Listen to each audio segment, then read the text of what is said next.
Pois bem, meus amigos, estamos de volta, Fábio Roque, estamos dando continuidade a esse nosso projeto de Código Penal comentado. E no nosso último vídeo, nós comentávamos o artigo 14 do Código Penal, que nos traz o Instituto da Tentativa. Na verdade, o artigo 14, ele define o crime consumado no inciso de número 1, ele define o crime tentado no inciso de número 2, e ele traz as consequências para o crime tentado no seu parágrafo único, foi o nosso último vídeo. Hoje nós vamos dar continuidade tratando do artigo 15, que nos traz mais dois institutos, completando 3, o terceiro instituto, por isso que eu falei 2 e fiz o número 3, ele traz mais dois institutos relacionados ao iter criminis. Já vimos o primeiro, que é a tentativa, agora no artigo 15 nós temos a desistência voluntária e temos o arrependimento eficaz. Como a gente sabe, ainda teremos mais dois institutos, no artigo 16 a gente vai tratar do arrependimento posterior e no artigo 17 o crime impossível. Então, nosso objeto de estudo hoje é tratarmos do artigo 15, que, reitero, trata da desistência voluntária e do arrependimento eficaz. Eu já coloco aqui na tela para a gente, o artigo 15 ele diz assim: o agente que voluntariamente desiste de prosseguir na execução. Aí, meus amigos, a gente tem um primeiro instituto, que é a desistência voluntária. Aí ele prossegue dizendo assim: ou impede que o resultado se produza, é o segundo instituto, é o arrependimento eficaz. E aí o artigo 15 nos traz a consequência, né? Só responde pelos atos já praticados. Então veja que a redação do artigo 15 é uma redação pequeníssima, mas ela nos traz muita riqueza de conteúdo. Veja que define os dois institutos de uma forma extremamente simplória e nesse mesmo dispositivo, aqui no artigo 15, ele já traz a consequência para os dois institutos. Então vamos lá. Então vamos analisar primeiro a desistência voluntária. Diz aí o agente que voluntariamente desiste de prosseguir na execução. O que significa isso, meus amigos? Significa, para começo de conversa, que, primeiro, o agente, lembre comigo, é o sujeito ativo do crime, né? O criminoso. Então, o agente, ele, para começo de conversa, ele iniciou a execução. Veja que é uma conclusão que a gente vai conseguir depreender a partir do momento em que o artigo 15, que eu coloco aí na tela novamente, ele diz assim: o agente que voluntariamente desiste de prosseguir na execução. Prosseguir na execução significa que ele já iniciou a execução. Lembra comigo, né, que os institutos do iter criminis, ou seja, as fases do crime, primeira fase é a cogitatio, segunda fase é a preparação e a terceira fase é a execução. E aí a gente chega na quarta fase, que seria a consumação. A gente falou isso no último vídeo. Então veja que ele inicia a execução, assim como acontece na tentativa. Na tentativa, o sujeito, o agente, ele também inicia os atos de execução. A diferença, como nós sabemos, é que lá na tentativa, ele inicia a execução e o crime não se consuma por circunstâncias que são alheias à sua vontade. Ou seja, ele queria consumar, até o fim ele quis consumar e ele não conseguiu. É a tentativa. Aqui na desistência voluntária, o agente inicia a execução, só que ele pode prosseguir na execução e ele desiste de fazê-lo. É isso que diz aqui a primeira parte do artigo 15. Então, o agente que voluntariamente desiste de prosseguir na execução. Então, para começo de conversa, ele já iniciou a execução. Iniciada a execução, eu estou diante de uma situação na qual ele pode prosseguir na execução e, portanto, chegar até a consumação, e ele desiste de fazê-lo.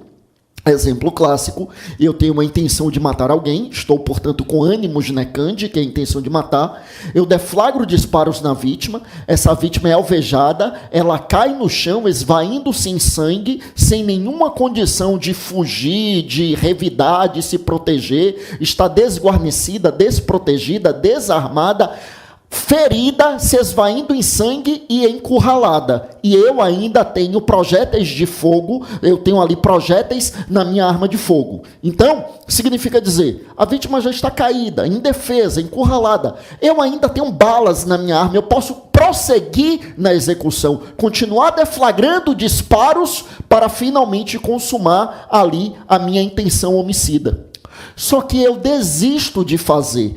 Embora eu pudesse fazê-lo, eu desisto. Eu não prossigo, eu desisto voluntariamente. Aí eu estou diante da hipótese de desistência voluntária. É por isso que nós temos em doutrina a conhecidíssima fórmula de Frank. Frank foi um autor alemão da primeira metade do século XX, e Frank, ele cunhou uma fórmula para diferenciar a tentativa da desistência voluntária, que é bem simples e bem intuitiva. Ele dizia assim: na tentativa, é como se o agente dissesse: eu quero prosseguir, mas não posso. Ou seja, na tentativa, eu quero prosseguir até consumar, mas eu não posso. Não posso, porque são circunstâncias que são alheias à minha vontade. Por outro lado, dizia Frank, na desistência voluntária é como se o agente dissesse: eu posso prosseguir, mas não quero. Então eu posso prosseguir na execução. Naquele meu exemplo, eu posso continuar deflagrando disparos para finalmente matar a vítima, mas eu não quero prosseguir. Então, na tentativa, quero, mas não posso. Na desistência voluntária, posso, mas não quero. Tá. Outro ponto muito importante é a gente destacar o seguinte. Veja que aqui no artigo 15, a desistência deve ser voluntária, mas, meus amigos, não necessariamente espontânea.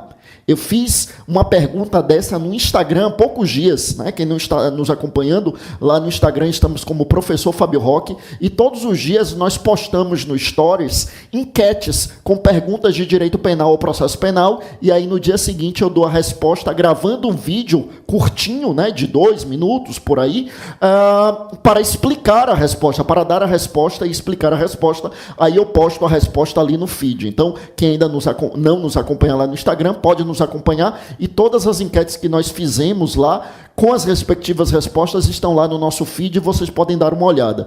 Mas a gente fez uma enquete como essa há poucos dias, que era justamente, o objetivo era justamente diferenciar o que é voluntariedade e o que é espontaneidade.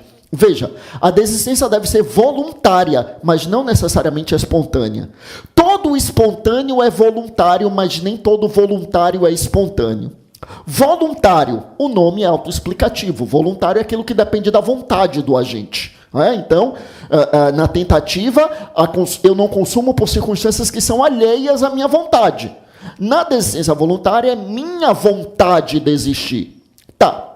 Só que o espontâneo, ele exige algo mais. Como eu disse, todo espontâneo é voluntário, só que no espontâneo, além da voluntariedade, ou seja, além da vontade do agente, no espontâneo é necessário que essa vontade parta do agente, que seja iniciativa do agente.